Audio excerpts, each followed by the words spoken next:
আসসালামু আলাইকুম। সবার আগে বাছাই করা 10টি আন্তর্জাতিক খবর জানিয়ে দেব। প্রথমেই থাকছে শিরোনাম। তবে তার আগে অনুরোধ থাকবে ভিডিওটিতে একটি লাইক দিবেন।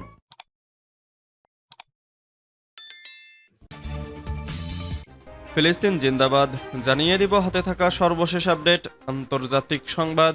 প্রথমেই সংবাদ শিরোনাম। ইয়েমেনের প্রত্যাঘাত, লোহিত সাগরে মার্কিন জাহাজে হামলা, হুথিদের দাবি ওড়াল ট্রাম্পের প্রশাসন। এরপর জানিয়ে দিব সিরিয়া ও ফিলিস্তিন বিষয়ে ইসরায়েলকে যে সতর্কবার্তা দিলেন এরদোয়ান। এদিকে গাজা জুড়ে ইসরায়েলি হামলায় নিহত আরও 29 ফিলিস্তিনি।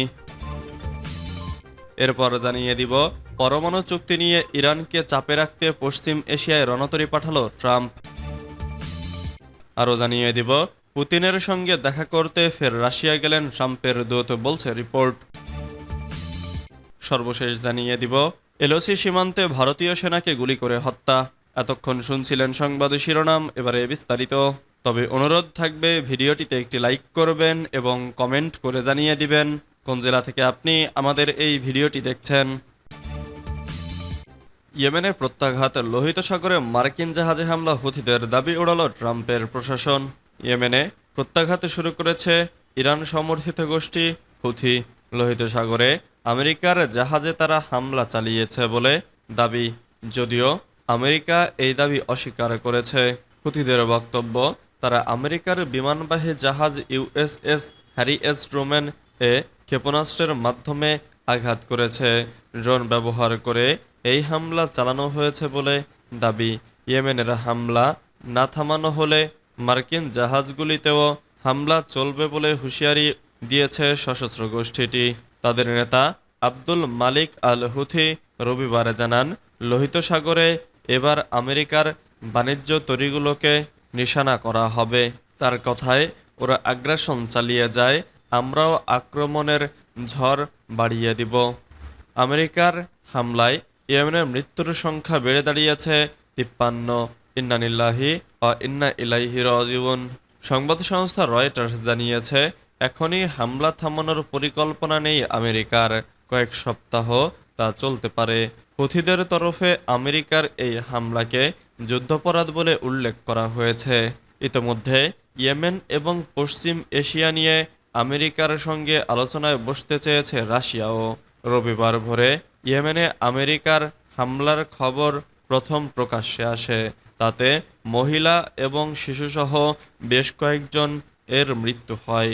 ইয়েমেনের হুথি পরিচালিত স্বাস্থ্য মন্ত্রক জানিয়েছে, সোমবার পর্যন্ত মার্কিন হামলায় মোট 53 জনের মৃত্যু হয়েছে। তাদের মধ্যে 5 শিশুও রয়েছে। অন্যদিকে আমেরিকাও জানিয়ে দিয়েছে, লোহিত সাগরে বাণিজ্যতরী আক্রমণ না থামলে হুথিদের উপর আক্রমণও থামবে না। সিরিয়া ও ফিলিস্তিন বিষয়ে ইসরায়েলকে যে সতর্কবার্তা দিলেন এরদোয়ান। ইসরায়েলকে সন্ত্রাসবাদ এবং গণহত্যাকারী আখ্যা দিয়ে তুরস্কের প্রেসিডেন্ট রিসেপ তাইয়িপ এরদোয়ান বলেছেন, গাজা সহিংসতা গোটা অঞ্চলের স্থিতিশীলতাকে হুমকির মুখে ফেলেছে। শুক্রবার 11 এপ্রিল তুরস্কের প্রেসিডেন্ট আল্টালিয়া ডিপ্লোমেসি ফোরামে বক্তব্যকালে একথা বলেন। খবর সাফাক নিউজের। এরদোয়ান দাবি করেন, গাজায় এখন পর্যন্ত 50,800 এর বেশি মানুষ নিহত হয়েছেন, যাদের মধ্যে নারী, শিশু ও সাংবাদিকও রয়েছেন। তিনি বলেন, এটা যদি বর্বরতা না হয় তাহলে বর্বরতা কাকে বলে?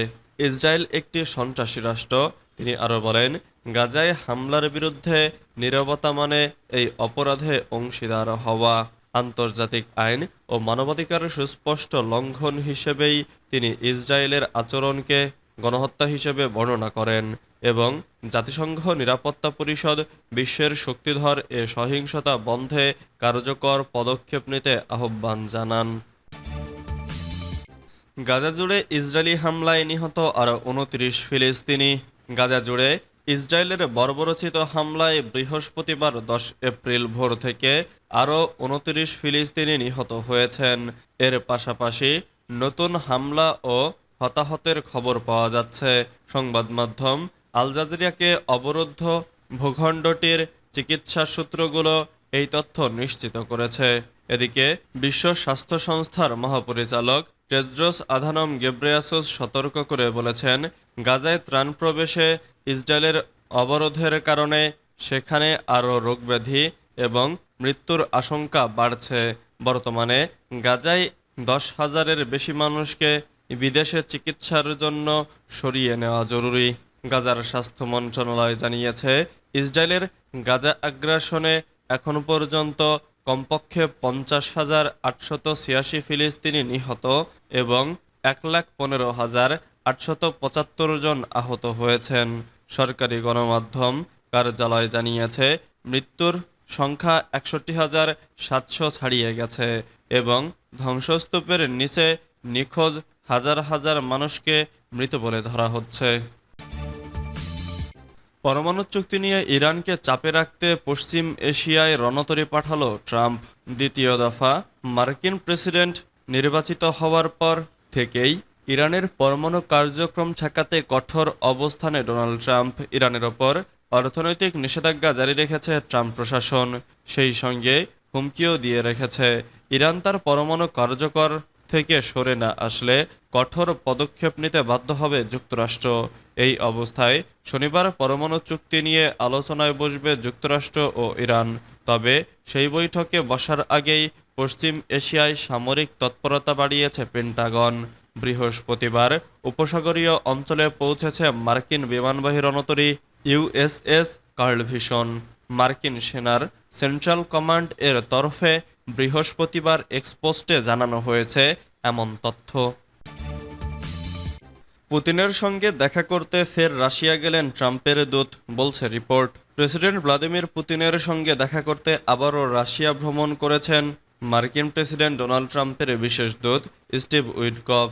মার্কিন সংবাদ পোর্টাল এক্সিওস এ খবরে জানিয়েছে।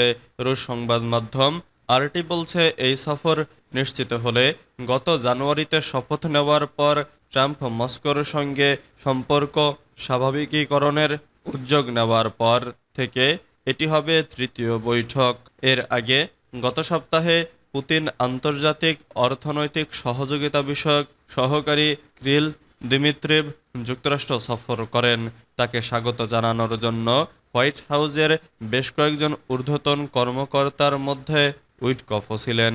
রুশ বিমান চলাচল পর্যবেক্ষণকারী পরিষেবাগুলোর মতে, ট্রাম্পের দূত উইটকফের সঙ্গে যুক্ত একটি বিমান রাতারাতি ফ্লোরিডা থেকে সেন্ট পিটার্সবার্গে ভ্রমণ করেছে।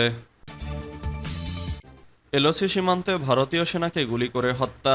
ভারতের জম্মু ও কাশ্মীরের রাজৌরি জেলায় নিয়ন্ত্রণ রেখা এর কাছে ভারতীয় এক সেনা কর্মকর্তাকে গুলি করে হত্যা করেছে বিচ্ছিন্নতাবাদীরা। শনিবার 12 এপ্রিল নিরাপত্তা বাহিনী সন্ত্রাসীদের অনুপ্রবেশে বাধা দেওয়ার পরে এই হামলা হয়েছে বলে জানিয়েছেন কর্মকর্তারা। নিহত সেনার নাম কুলদীপ চাঁদ। তিনি 9 পাঞ্জাব রেজিমেন্টের সংযুক্ত ছিলেন বলে জানিয়েছে সেনাবাহিনীর জম্মুভিত্তিক হোয়াইট নাইট কর্পস। এক্সে করা এক পোস্টে বলা হয়েছে, জিওসি, হোয়াইট নাইট কর্পস এবং সব পদমর্যাদা 9 পাঞ্জাবে সাহসী সাব কুলদীপ চন্দ্রের সর্বোচ্চ আত্মত্যাগকে স্যালুট জানাচ্ছে। তিনি বীরত্বের সাথে সুন্দরবনের কেরিবাটাল এলাকায় নিয়ন্ত্রণ রেখা বরাবর একটি কাউন্টার অনুপ্রবেশ অভিযানের নেতৃত্ব দেওয়ার সময় নিজের জীবন উৎসর্গ করেছেন।